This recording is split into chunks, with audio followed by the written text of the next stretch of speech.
একদম সিম্পল আর এলিগেন্ট একটা makeup look নিয়েছি তন্ময়ের বৌভাতে যাওয়ার জন্য। প্রতিটা মেয়েই তো সাজুগুজু করতে ভীষণ ভালোবাসে, আর শাড়ি পরার জন্য জাস্ট একটা বাহানা দরকার। শাড়ি পরতে আমি ভীষণ ভালোবাসি, তাই সুন্দর আর খুবই হালকা পাতলা একটা শাড়ি পরে নিলাম তন্ময়ের রিসেপশন পার্টিতে যাওয়ার জন্য।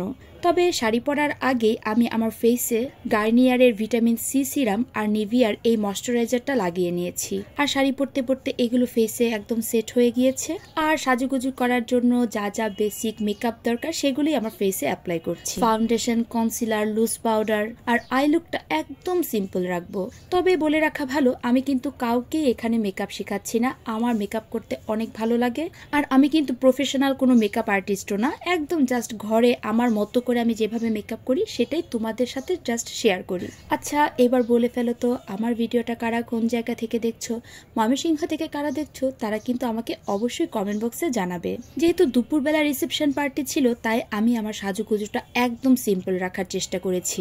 আমি চেষ্টা করেছি আই লুকটা যাতে খুবই সিম্পল আর এলিগেন্ট হয়। আমি যখন আমার আই লুকটা আমার মনের মতো করে করতে পারি, তখন মনে হয় যে না, প্রপারলি আমি আমার মেকআপটা করতে পেরেছি। এই তো কথা বলতে বলতে কিন্তু আমার আইলাইনার দেওয়া একদম কমপ্লিট।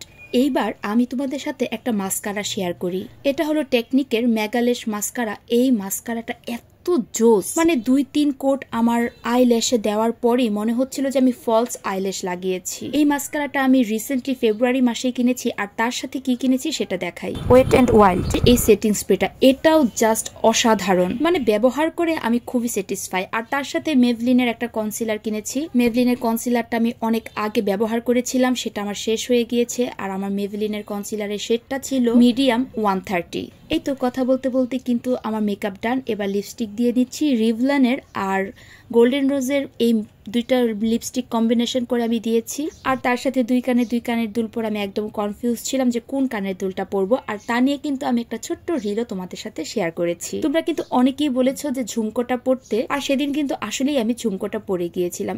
এই তো সিঁথিতে সিঁদুর দিয়ে নিলাম, সিম্পল একটা গলার পরে নিলাম, আর হাতে স্টোনের কিছু চুড়ি পরে নিলাম। আর আমার সাজুগুজু কিন্তু একদম কমপ্লিট।